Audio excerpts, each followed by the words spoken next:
मेळघाट परिसरातील नागापूर येथील वसंतराव नाईक आदिवासी आश्रमशाळेत मोठी दुर्घटना घडली आहे।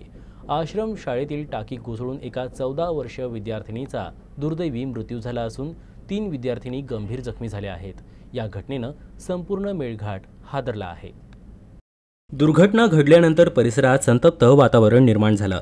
विद्यार्थिनीच्या नातेवाईकांनी जबाबदारांवर कठोर कारवाईची मागणी करत शाळा प्रशासन व संस्था चालकांविरोधात आक्रमक भूमिका घेतली। शाळा प्रशासनाकडून तातडीनं दोघा कर्मचाऱ्यांना निलंबित करण्यात आलं असलं तरी संस्था चालकांवर कोणतीही ठोस कारवाई न झाल्यानं रोष वाढलाय। ही आश्रमशाळा भाजपचे मेळघाटचे आमदार केवलराम काळे यांच्या संस्थेच्या अखत्यारीत येते, त्यामुळे या प्रकरणाला राजकीय वळण मिळालं असून विरोधकांनी सरकारवर ताशेरे ओढले आहेत। काल मृत विद्यार्थिनीचा मृतदेह आदिवासी प्रकल्प कार्यालय धारणी येथे नेण्यात येत असताना माजी आमदार राजकुमार पटेल आणि त्यांचा मुलगा रोहित पटेल यांनी या प्रकरणात सक्रिय सहभाग घेत जबाबदारांवर कठोर कारवाईची मागणी केली। यावेळी आमदार केवलराम काळे यांच्या कार्यकर्त्यांशी त्यांची वादावादी झाली आणि वातावरण चिघळलं। यानंतर चिखलदरा पोलिसांनी राजकुमार पटेल आणि रोहित पटेल यांना ताब्यात घेतलं। या घटनेनंतर परिसरात तणावाचं वातावरण आहे।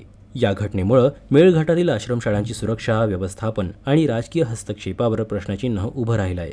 आता या चौकशी अहवालातून कोणती तथ्य समोर येतात आणि प्रशासन कोणती कारवाई करतं याकडे सर्वांचं लक्ष आहे।